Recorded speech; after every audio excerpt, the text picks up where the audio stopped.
Parce que j'ai été vraiment très touchée par les couleurs de votre automne.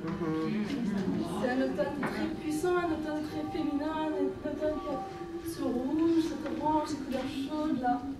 Donc je me suis dit, c'est important pour moi de les amener. Et je viens de France. Je viens de France, du coup je suis très très honorée d'être effectivement accueillie par vous.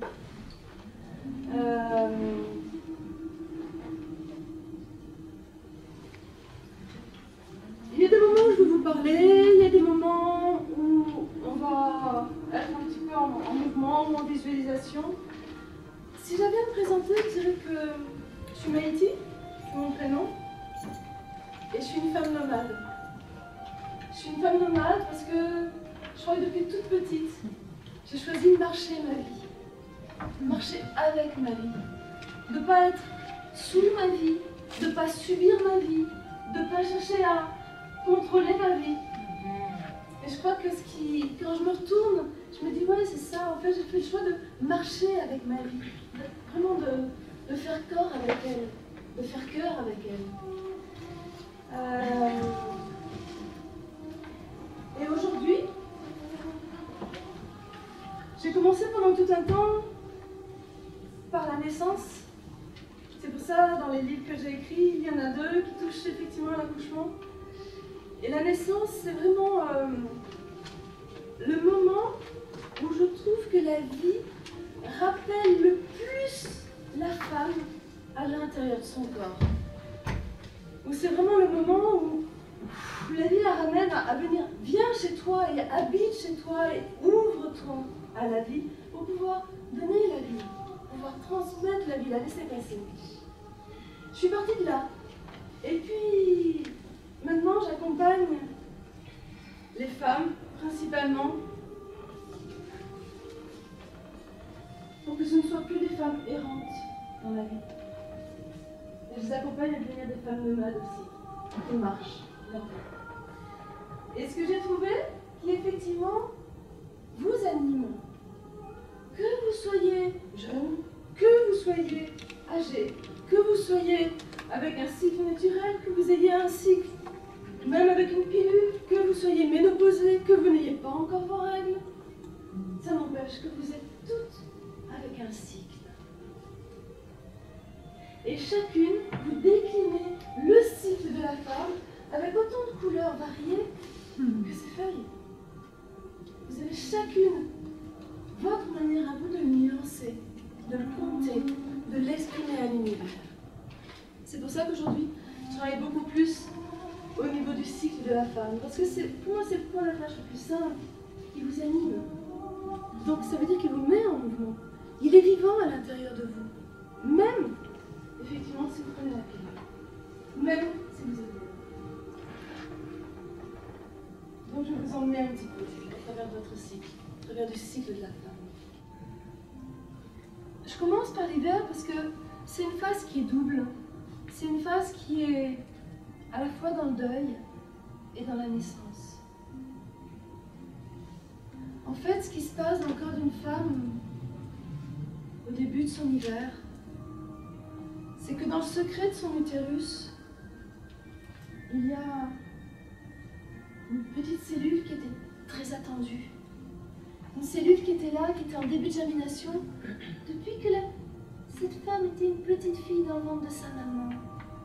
Cette petite cellule, qu'on appelle un ovule, elle était là pour porter la vie, pour pouvoir donner la vie, pour pouvoir être offerte à l'univers et créer une nouvelle vie. Donc, au creux de l'hiver, au début de l'hiver, l'utérus est complètement préparé, tout le corps est prêt à accueillir le trésor de cette petite cellule. Et dans un cycle normal, quand il arrive à ce moment-là, cette cellule est morte. C'est un très grand deuil que vit la femme dans son utérus. Elle a tout créé pendant un mois pour la vie de cette cellule-là. Une de ses plus précieuses cellules. Et la cellule arrive, elle est morte. Parce qu'elle n'a pas rencontré une autre cellule, un spermatozoïde. Et du coup, à l'intérieur du corps de la femme, il y a vraiment des spasmes. C'est comme si les vaisseaux étaient pris de sanglots, de spasmes. Ah, comme si c'était impossible. Et c'est ça qui, des fois, peut être très douloureux pour la femme. C'est ce refus quelque part de dire ah non, j'ai pas fait tout ça juste pour ça. Et les spasmes vont être tellement forts qu'à un moment donné, carrément, toute la pression qui est derrière est telle que c'est libéré et que c'est vraiment les vaisseaux sont explosés. Et c'est ça qui va faire que tout ce qui a été préparé, toute la muqueuse utérine, tout qui a été préparé comme des beaux rideaux, tout ça est embarqué, tout ça est décollé, tout ça. Ok, on vide. Tout cela n'appartient pas à la femme. Tout cela appartient à cette vie-là. Et comme cette vie-là n'est pas, tout cela, la femme a à le rendre à la terre, pour nourrir la terre. L'hiver, c'est le moment où la femme se replie. Comme la terre, elle n'a pas une once d'énergie disponible pour l'extérieur. La femme n'a pas à faire à l'extérieur. Elle seule peut prendre soin d'elle. Elle revient à sa source. Elle est en hyper-vulnérabilité, hyper-ouverture. Mais pas ouverture aux autres, ouverture à elle. Dans cette relation intime de la terre à elle, elle revient à sa source pour prendre soin d'elle. Elle accueille sa vulnérabilité. Elle accepte de lâcher, de laisser les autres faire, de sentir qu'elle n'est pas indispensable dans l'action à la surface de la terre. En revanche, elle est indispensable dans cette connexion à elle.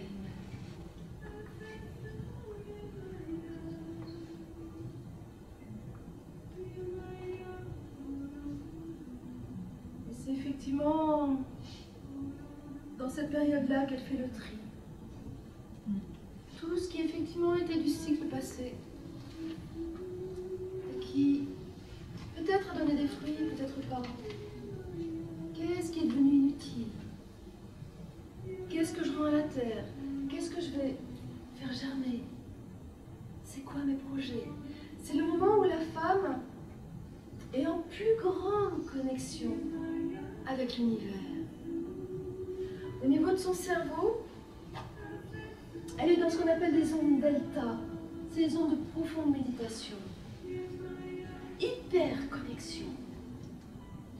En revanche, il n'y a pas une once de cerveau rationnel. Mais pas une once. Donc elle n'est pas faite pour l'action à ce moment-là. Tout ce qu'elle va faire, soit avec son cerveau rationnel, soit avec sa force, elle l'arrache à son énergie vitale. Et ça, elle n'a pas le droit. Vous n'avez plus le droit de ne pas vous respecter dans votre vulnérabilité. L'hiver va se passer comme il va se passer, et il va y avoir le printemps. Inévitablement, le printemps, c'est une énergie masculine. Au niveau des hormones, c'est l'œstrogène. Papa œstrogène, dans l'action, qui peut faire plein de choses, qui est illimité. Le printemps, c'est ça pétille dans tous les sens. Il y a 1000 idées à la seconde. Au niveau des ovaires de la femme, il y a à peu près une trentaine de projets de vie qui démarrent. 30, même 10 déjà, c'est énorme. Il y en a une trentaine. Ça, c'est le printemps. Et vous vous rendez compte que si la femme n'est pas allée dans sa vulnérabilité, au printemps, super, elle y va en force. Et elle se fracasse parce que mener de front une trentaine de projets, elle en est capable au printemps. Elle peut y mettre plein de force. Par contre, elle va être ratiboisée après. Et là, l'énergie de printemps, ça va être le plus délicat. Et c'est ça qui est fabuleux. C'est que cette énergie masculine que l'on connaît si bien, qui sait si bien nous maltraiter, cette énergie masculine, Elle vient au cœur de la vulnérabilité. Et là, elle dit au féminin, viens, tu peux te montrer au monde. N'aie pas peur, tu peux t'exposer. Femme, tu peux exposer ta vulnérabilité au monde. Je suis là, je te protège de l'intérieur. Et c'est à toi de te montrer.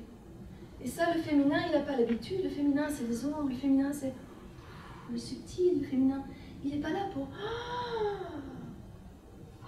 On a peur d'exposer notre féminin, notre vulnérabilité. Et quand notre masculin est venu, quand notre énergie de printemps vient, et qu'elle est vraiment à l'intérieur, qu'elle habite tous les espaces de moi, je vais pouvoir rayonner juste cette femme que je suis, avec les nuances de sa beauté, avec sa douceur, avec sa vulnérabilité, comme un coquelicot.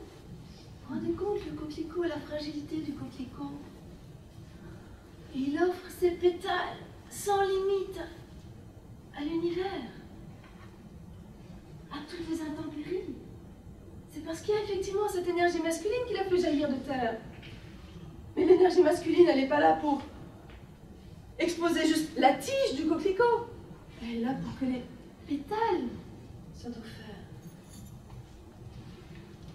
Donc c'est très important quand l'énergie de printemps arrive de partir avec sa vulnérabilité.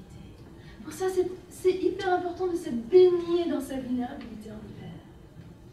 Pouvoir partir avec elle. Éveiller, apprendre quand est-ce que je suis dans la force, quand est-ce que je ne me respecte pas, quand est-ce que je fais parce qu'il faut et non pas parce que ça pétille, que ça me fait plaisir.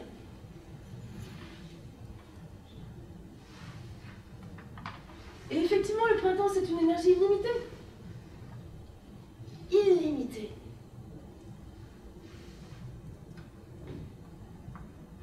Mais la femme ne va pas pouvoir tenir longtemps comme ça. Donc, il y a un moment où effectivement, elle se pose, elle s'assagit, elle s'ouvre. Et là, au niveau de son corps, des 30 projets qui étaient partis, il y en a un seul qui va continuer. Dans l'été, c'est de quelle manière est-ce que cette femme qui a appris avec le pétillement du printemps à s'exposer, à goûter à plein de choses, comment est-ce qu'elle va se dire, ok, et maintenant qu'est-ce que je mets en terre? Maintenant qu'est-ce que je plante? Qu'est-ce que je fais pousser? C'est quoi moi? Et quelle trace je laisse? Là je dis, ok, ça c'est mon pied d'été. Et qu'est-ce que j'expose au monde? C'est le moment où la femme est le plus en ouverture, très grande ouverture de cœur. Elle est en ouverture aussi au ciel. C'est amusant parce que dans le cycle, c'est comme si on reproduisait aussi la vie de l'enfant. Le départ est tout recroquevillé, et puis il va sortir doucement pour se redresser et devenir une femme ou un homme. Et au mi-temps de la vie, j'ai le choix entre regarder mes pieds où je marche parce que j'ai peur de tomber, parce que je sens que je suis plus fragile, et du coup je me recroqueville et je vais revenir à la terre. Ou bien je peux continuer et finir de m'ouvrir, ouvrir mon cœur, ouvrir mes ailes, m'offrir au ciel, puisque c'est l'espace où je m'envolais. Et c'est ça l'été. C'est comment est-ce que tout doucement je peux apprendre cette ouverture. Et ça se fait parce que j'ouvre le cœur, parce que je mets de l'air à l'intérieur de moi, je déploie mes ailes, j'offre mon visage à la pleine lune. Je me laisse imprégner de cette énergie de la pleine lune. Et c'est vraiment le moment où la femme est plus en ouverture à l'autre. Elle s'offre dans tous les espaces et au plus profond de son corps, il y a cet élément fabuleux, c'est que le projet a grossi, mais tout en tension. Ça tend. Et à un moment donné, c'est comme si il y a l'ultime ouverture qui se fait dans le très fond de son secret et qui offre une de ses cellules à l'univers. À chaque ovulation, la femme fait don d'une de ses cellules à la vie. Inconditionnellement. Parce qu'elle ne sait pas si la vie va en faire une vie ou si la vie ne va pas en faire une vie. Quelle que soit sa décision à elle, on bien compte que des fois, la vie n'en fait qu'à sa tête à ce niveau-là. Et sentir qu'elle offre jusque-là. Et après cette ouverture maximale qu'il y a dans ces cellules, il y a un temps de flottement. C'est comme si j'ai donné, et puis tout d'un coup c'est où c'est parti. Il y a le temps de flottement d'après l'ovulation, la fin de l'été, où des fois la femme peut ne plus du tout avoir envie d'être touchée, ou elle est perdue, comme si vous savez, on a monté la côte, ouf, et on voit la rentrée toucher le sol. C'est un peu ce temps-là, les quelques jours après l'ovulation, où des fois il y a des femmes qui le sentent vraiment. Il y a un temps de flottement, et oui, elle a offert une cellule pour la vie, et elle ne sait pas ce que la vie va en faire. Et en fonction de ce que la vie en fait, sa vie va changer. Donc il y a un petit peu ce temps-là de... Et l'automne arrive là-dedans. L'automne avec son énergie. L'automne qui est là et qui amène la femme à une énorme exigence. L'automne est très tranchante. C'est comme si elle avait une épée. Avec l'automne, il ne peut pas y avoir de superflu. On ne va rien emmener qui est inutile. Donc l'automne, ça tranche. Quand vous faites un projet de vie, projet de... peu importe, effectivement, au moment de l'été, vous pouvez exposer à plein de gens votre projet. On peut vous le critiquer. Vous ne craignez rien à cette saison-là. Quand vous avez effectivement à exprimer des choses délicates à quelqu'un, allez-y en été. Maximum de votre puissance, maximum de votre ouverture, d'accueil, pas de problème. N'y allez pas en hiver. Non. Sinon c'est dramatique. La cata. Et une fois que vous avez récolté effectivement tout ça, tout ce qu'on a dit, ben vous allez reprendre votre projet et dire ok, du coup c'est quoi? Non, ça c'est inutile, ça c'est inutile, ça c'est inutile. Ça épure l'automne. Ça épure. Toutes les feuilles de l'arbre restent à la surface de la terre, elles ne rentrent pas sous la terre. Il n'y a que la sève qui retourne à la source. Et là l'automne c'est vraiment ça, c'est comment je vais épurer et en même temps, c'est une phase où la femme peut être extrêmement créative, c'est-à-dire qu'elle peut avoir envie d'expérimenter plein de choses. Un peu comme au printemps, où ça peut aller dans tous les sens, sauf qu'au printemps c'est constructif, à l'automne c'est un peu le savant fou. Tiens, je vais faire un petit peu de ça, un petit peu de ça, un petit peu de ça, un petit peu de ça. Ça n'a ni queue ni tête, ça n'a aucun sens. C'est juste qu'elle expérimente. Et après elle va voir. Qu'est-ce qu'elle va avoir envie de planter avec tout ça? Voilà très rapidement le cycle.